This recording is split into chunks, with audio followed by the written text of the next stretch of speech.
Now that you have changed your collective consciousness, the vibration and frequency of your reality in such a manner as you have recently done, you have created a kind of shift, a kind of change that allows us now to proceed further with this agenda of assisting you in the balancing of this energy, and allows us to move into different positions, because now you have created on your planet a very different energy which can now accelerate in positive and constructive and creative and loving ways more than ever before. So first and foremost, we will congratulate you on making a change in your collective consciousness to allow us to interact with you in a new reality. So congratulations. Now, once again, allow us to explain briefly the idea of what the shift is about in terms of what is actually mechanically happening. We understand that in human language you have many colloquial phrases for this idea of transformation and changing your world. And that is all well and good, and you can refer to this idea in any way, shape, or form you so desire. It doesn't matter. The effect is the same. But the idea is that we would like to take a moment to explain to you mechanically, physiologically, what is happening. Because sometimes when you understand the actual mechanism that you are employing in the change, it helps you make further changes, more profound changes, and have a more profound understanding of what kind of changes can be made. So, I know this is going to sound at first a little bit confusing, but that's all right.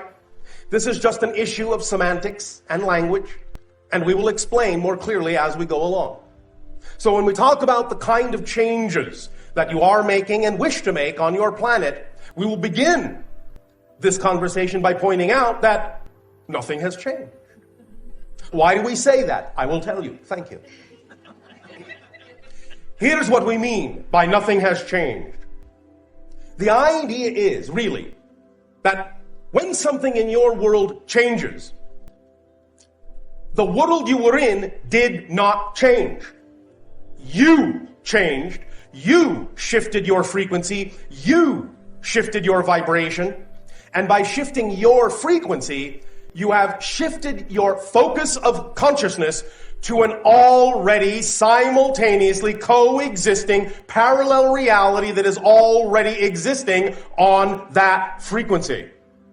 You didn't change the world that was there. That world is still there. You have shifted to an already existing parallel reality that is reflective of the vibratory frequency you have shifted to personally. Thus, when you look around and see differences, it's because you have shifted yourself to a parallel earth that already had those differences in it. The old earth, the other parallel reality, still exists, still looks the same. Didn't change. But you have changed your focus of consciousness. So the idea of helping people change, of helping to change your world, is the idea really of offering other people a point of view that contains a certain frequency, a certain pitch, a certain state of being. And if they choose to match, to mirror that frequency you are offering that goes along with that different point of view, they then will see the difference in the world in which they have shifted to. They will see the difference in them reflected by the world they have shifted to. But again, the other world, still there, hasn't gone anywhere. All possible parallel realities exist now, coexist simultaneously. There is only one eternal now. Everything exists in it. We understand that from your linear space-time perspective, this may not seem to be so. But many of you are now beginning to realize this is really just an illusion. The idea really is to understand that what you call different changes, different moments, different places, different times, different experiences, even different lives, all these things coexist at the same time, so to speak. They are really just different perspectives of the same eternal now moment. So what you call the past exists right now. What you call the future exists right now. There really is no future in the future, no past in the past. Those are simply different frequencies, different experiences, all going on at the same time as what you call the present. The idea is that they're simply different viewpoints of the present. And from your linear space-time experience, the perspective you have created with the experience of linear space-time, you can create this idea that something comes before, then something comes next, then something comes after. But it doesn't really do that. An analogy we often use to illustrate this point is what you call one of your film strips on Earth. You know that when you go to watch your movie, it is made of a film strip that has many frames. Well, when you are watching the movie, from the perspective of being an audience member, you can say, well, first we see this frame, then that frame, then the next frame, then the next, and we get this illusion of continuity, this illusion of motion, this illusion of the passage of time, and things start here and things end there. However, if you are in the projection booth above the audience, you can take the film canister, you can take out the film, you can stretch out the strip of film in front of you, and you can see all the frames at the same time. You could even look at this frame first, then that frame, then that frame, then that frame, then that frame, in any order you wish. Linear space-time has been, in that sense, nullified. The idea is that all the frames exist at the same time, but from the perspective of the audience member, they only exist in sequence, to tell a story, to have an experience. But that doesn't tell you what's actually mechanically happening. It doesn't describe the existence of the film strip itself and the perspective of the projectionist who can see all the frames at the same time. This is analogous to the idea of your physical consciousness in physical reality experiencing linear physical space-time, and the idea of your higher mind, your oversoul, experiencing all your moments, all your lives at once. And the idea thus then is the reason you can connect to other lives, other experiences, is because they all exist at the same time. So you can simply cross-connect, shift your vibration. Again, another analogy, as we have often said, your television analogy. At any given moment, you can watch whatever program on your TV set you want. This does not mean there are not other programs available, but you only get the program you are tuned to at any given moment. But when you change the channel, when you shift your frequency, you get another program. Doesn't mean the program you were watching is no longer there. They all exist at the same time, but you only perceive whatever is the vibration you are tuned to within yourself. And when you change that frequency, you get different input. You get a different experience. It's as simple as that. This really is simple physics. It's really no more complicated an issue than that. And because it all exists at the same time as all the programs at any given moment do on your television set, that's why you can switch back and forth. That's why you can know things from other lives. You may think it is a memory, and in a sense, again, colloquially, you could call it a memory of a past life, or even a memory, or if you wish, a precognition of a future life. But remember, memory is created in the present.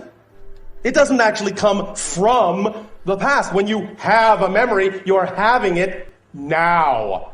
So you're creating it from the now. In fact, because everything actually exists now, not only do you create the experience or illusion of the future from now, you also create the illusion of the experience of the past from now. And that means that when you change your now, not only have you changed your so-called future, you've actually changed your history. Literally. Now, knowing this means you can work very powerful miracles. I will give you an example. When you see someone on your planet exhibiting a certain, shall we say, habit, the idea is that sometimes you will see that they struggle to overcome this over a long period of time, but sometimes you will notice that someone can simply arrive at a moment in their lives where they recognize that's simply not something they wish to do anymore. And no matter how addictive that habit may seem, many of you have actually witnessed people or heard of people on your planet saying, no more, that's it, what you call on your planet cold turkey. And the idea is that they do not seem to struggle with it from that point forward. It's as if they never had the habit. I'm telling you that when they change their reality that strongly, the truth is, the reason they don't exhibit any urge any longer is because they never have had the habit. Because when you become a new person, literally, you become a new person when you change your frequency every moment. And when you become a new person that has a definition that you do not now have that addiction, do not now have that habit, you actually alter all the other connections. You shift yourself to a reality where you never did. And thus that's why it is not a struggle, not an effort. No longer must you fight to overcome the habit. It simply never existed, so you're having no experience of it now. You can use your reality this way. All it takes is recalibrating your focus to understand that this is how reality is structured. And when you begin to understand this structure, the nature of physical existence in this context, you can evoke and create and manifest very powerful change. Now, I will tell you a secret about yourselves. You are all of you already, without exception, yes, without exception, Yes. Not even you. Already as powerful a manifester as you will ever be. You will never be a more powerful manifester than you are now. What you will refine is your understanding of what you are manifesting. You will never manifest more powerfully than you do, because you already manifest instantaneously. If you didn't, you wouldn't be having an experiential reality of any kind. To have an experiential reality, you must be manifesting it. You must be attracting it. You must be creating it. So look around. You're having a reality. Yes? Yes. So you are manifesting. The secret is, why are you manifesting what you're manifesting? Not, how do I manifest better? You can't manifest any better. You're perfect manifestors. You are made in the image of the ultimate manifester, creation itself. You are perfect manifestors. So please, we would suggest, strongly suggest, we're not telling you what to do. You don't have to listen to us. You don't have to believe us. But we would strongly suggest you don't spend time wondering how to become a better manifester. You're already a perfect manifester. What you need to do to see that you are a perfect manifester is focus on how you are manifesting, or why you are manifesting what it is you are manifesting. And as you change the definition of what you're manifesting, you will see more clearly and more obviously every moment of every day that you are a perfect instantaneous manifester. And now you have gotten a handle on the mechanism underlying the reasons why you are experiencing what you are experiencing. And all of this comes down to belief, definition. Again, this is physics. Your personality, your physical mind, is basically an artificial construct composed of beliefs, emotions, and thought pattern actions. When you have beliefs that are out of alignment with your true self, you cannot help but have emotions that are also out of alignment with your true self. And you cannot help but have thoughts and actions that are out of alignment with your true self. But when you have beliefs that are in alignment with your true self, likewise, emotion follows, thoughts follow, actions follow, and it all works in harmony. So the idea is not to work on becoming a better manifester, but becoming a clearer manifester, in the sense of knowing what you're manifesting by knowing what you believe to be true. Because it all stems from belief. Your entire physical reality experience stems first and foremost from what you believe to be true. You cannot even have an emotional response if you don't have a belief first. So when you have an emotion, when you have a thought, when you have an action that you don't prefer, always trace it back to, what do I have to believe is true in order to feel the way I do? What do I have to believe is true in order to feel the way I do? That's the first question to always ask yourself when you find yourself in a physical reality experience that is out of alignment with what you prefer it to be. What would I have to believe is true in order to feel the way I do in this experience? If you are feeling something negative, if you are feeling fear, doubt, self-loathing, hatred, anger, shame, ask yourself, what would I have to believe is true about myself in my relationship to this situation for me to experience this emotion? Because I know that the emotion cannot be there if I don't believe something about myself to be true first. Because you notice that if you don't have a definition for something, you don't know how to feel about it. You don't have a feeling about something you have no definition for. When you do automatically, either consciously or unconsciously, apply a meaning and a definition to something, then the emotions kick in. But only then, and never before. So when you find yourself feeling something, allow yourself to feel it. Don't, in any way, shape, or form, suppress it, but examine and explore why it is there. And the first and foremost reason it is there is because you have a belief. Find out what that belief is. Now, all these things we are talking about here, we can discuss these more in a variety of ways and get clearer and clearer on how to use these mechanisms in a clear and conscious manner so that you can know that all change within yourself is, in fact, instant change. Instant change. And the only way it would seem as if change is not instantaneous is because you are making instantaneous changes that are simply not that different than the change you made before. You see the illusion that is created? If you make an instantaneous change, and in any change, everything does change within you, you shift to an entirely different reality. But if you shift yourself to an entirely different reality that looks almost identical to the last one, you won't really think that anything has changed. You will fool yourself into the illusion of thinking nothing has changed or not much has changed. And that this is a long process and an effort and a struggle. And it takes a long time. Without realizing you have actually changed everything all at once. But it simply looks pretty much the same. Because you have created it to be so with your belief that big change cannot happen quickly. That's the belief that allows you to experience the idea of change happening slowly.